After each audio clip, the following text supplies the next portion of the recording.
Criticisers के मुंह से नकाब उतारना मैं समझता हूँ अब समय आ गया है, हमें इस काम को बड़ी मुस्तैदी से करना चाहिए। पाकिस्तान के विश्वासघात, जम्मू कश्मीर के अवाम की पाकिस्तानी फौज और उसके प्रॉक्सी फोर्सेस के खिलाफ दिलेरी और बहादुरी की कहानियां, हमारे सेना के वीर जवानों की कुर्बानी सभी तक पहुंचे, यही इस सिंपोजियम और एग्जीबिशन का उद्देश्य है और लक्ष्य भी। बहुत लोगों को शायद नहीं पता होगा, 26 अक्टूबर 1947 को जब जम्मू कश्मीर भारत का अभिन्न अंग बन गया था, तब भी यह भयावह मंजर और पाकिस्तान के आतंक का खेल जारी रहा। उस वक्त भी भ्रांतियां फैलाई गईं कि कश्मीर के अवाम के खिलाफ पाकिस्तान द्वारा चलाया जा रहा आतंक अब रुक जाएगा, लेकिन ऐसा नहीं हुआ।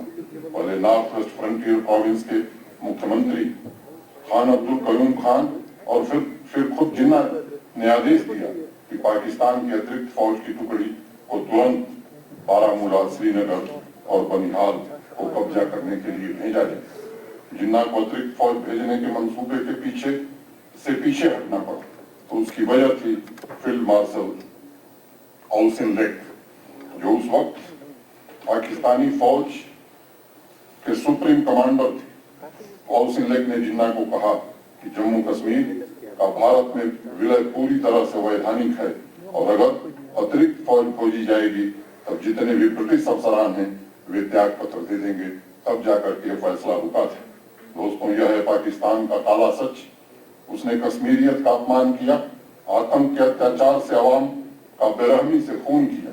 मुझे आश्चर्य होता है कि 73 सालों से इस बर्बरता की दास्तान क्यों नहीं जन जन तक पहुंचाई गई, क्यों नहीं अवाम को पाकिस्तान की काली करतूतों के बारे में बताया गया।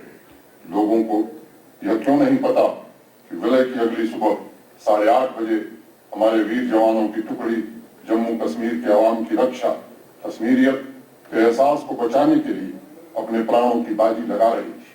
अगर इतिहास के पन्नों को पलट कर देखेंगे तो आश्चर्य होगा कि कई दिनों तक हमारे बहादुर जवानों ने सफल मोर्चेबंदी और पराक्रम से पाकिस्तान के गुरिल्ला आक्रमण को नेस्तनाबूद कर दिया।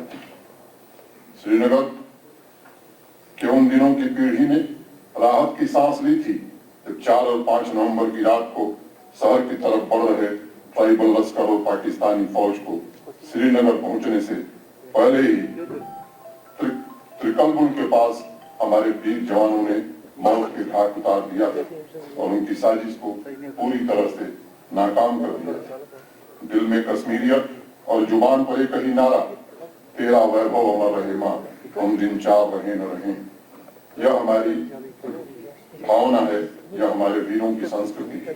जम्मू कश्मीर का हर एक नागरिक हमारे दिल का, हमारे शरीर का अटूट हिस्सा है।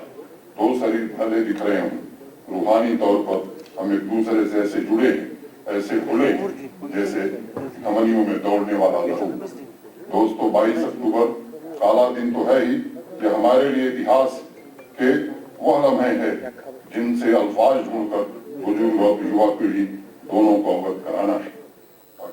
Why are we organizing this event along with an exhibition here in Srinagar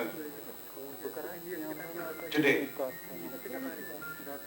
Ladies and gentlemen, the whole historiography and the narrative which has got built up for the last over 70 years of our independence is based on some preconceived notion, and that is जो हमारे देश के 2 टुकड़े हुए वो इसलिए हुए क्योंकि जिन्ना साहब की जो 2 नेशन थियरी थी उसको अंजाम दिया गया।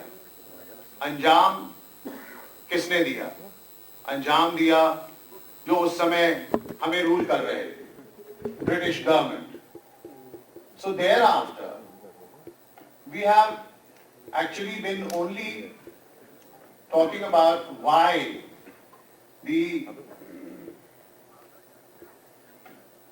subcontinent of India got divided into 2 parts, but then it got divided into 3 parts. Was it on account of the 2 nation theory when Bangladesh came into being? the moment you start actually looking into why this historiography is developed, you will realize, just to give you a few examples, ladies and gentlemen, जो पाकिस्तान बना उसमें बलूचिस्तान जो है वो current Pakistan का 40% हिस्सा है और उसमें कलात 80% का हिस्सा है। 15 अगस्त 1947 को कलात जो है वो एक इंडिपेंडेंट स्टेट के रूप में खड़ा हुआ। जामा मस्जिद कलात में खान साहब के नाम से, खान ऑफ कलात के नाम से खुतबा पढ़ा गया एंड ही डिक्लेयर्ड इंडिपेंडेंस।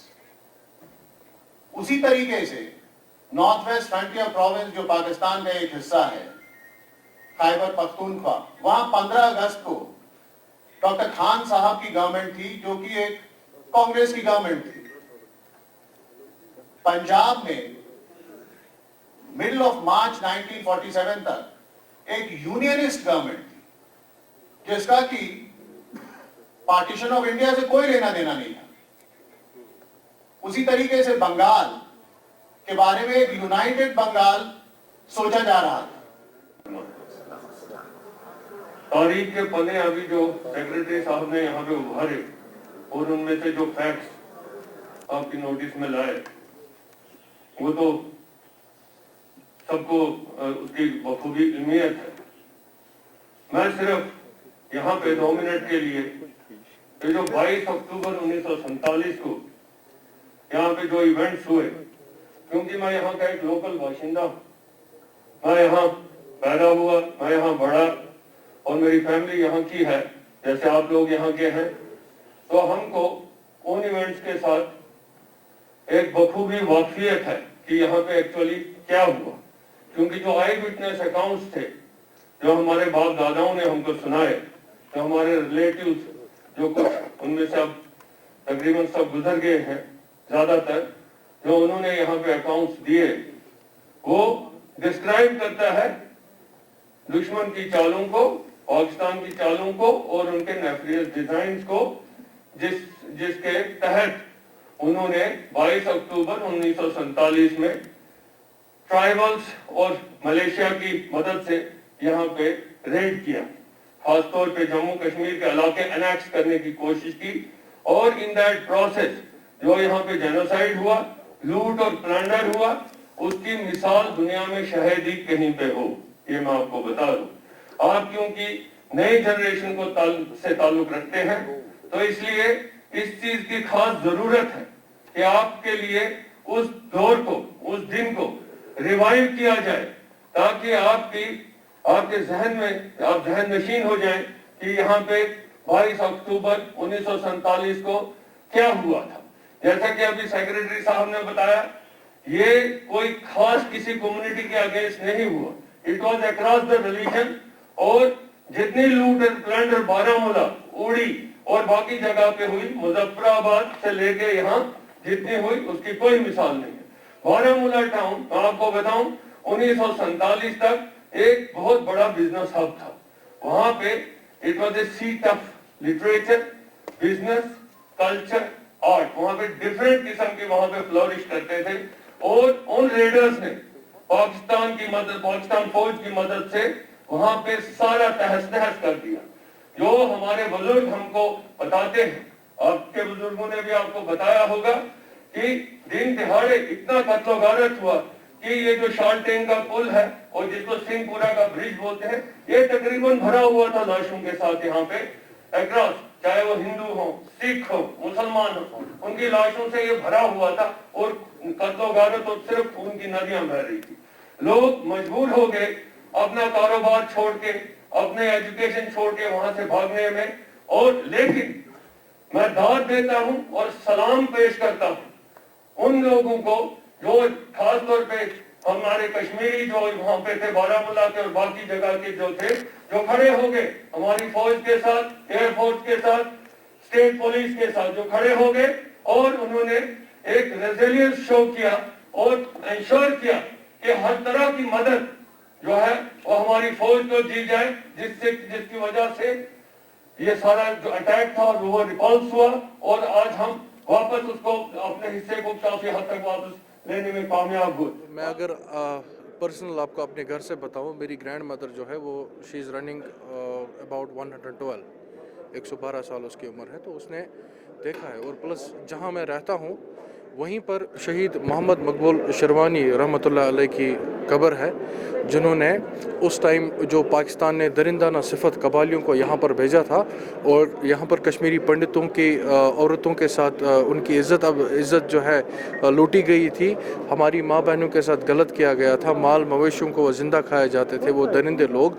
तो उस टाइम पे पाकिस्तान ने जो विश्वासघात भारत के साथ किया और फिर मकबूल शिरवानी ने किस तरह से, या मैं कहूँगा कि शहीद मकबूल मोहम्मद शिरवानी ने किस तरह से जो है भारतीय सेना का साथ देकर उस टाइम पे भारतीय सेना को मजबूत बनाया और उन कबालियों को, उन दरिंदों को यहाँ से भगाने में जो है अपनी मदद की। और 19 साल के नौजवान ने किस तरह से अपनी जान को निछावर किया, वो उसी जगह के पास मैं रहता हूँ जहाँ पर उस शहीद को, उस मर्द मोमिन को, उस मर्द मुजाहिद को शहीद किया गया था। तो मेरा ये मानना है कि ज़ख्म जो हैं वो भर जाते हैं लेकिन भुलाए नहीं जाते हैं, है ना। तो ज़ख्मों को भूलना बहुत बड़ी एक तपस्या होती है। मुझे लगता है कि आज जो 22 अक्टूबर का दिन है ये उन्हीं ज़ख्मों की याद दिलाता है, उन्हीं कुर्बानियों की याद दिलाता है। और किस तरह से कश्मीर ने जो है इतने बड़े मर्द मुजाहिदों को पैदा किया था, हमें ये सब चीज़ें भूलनी नहीं चाहिए। उनके ख़ानदान के साथ, उनके आबा व अजदा के साथ हमारी पूरी हमदर्दी होनी चाहिए और पूरी इज़्ज़त अफजाई उनके हम करनी चाहिए।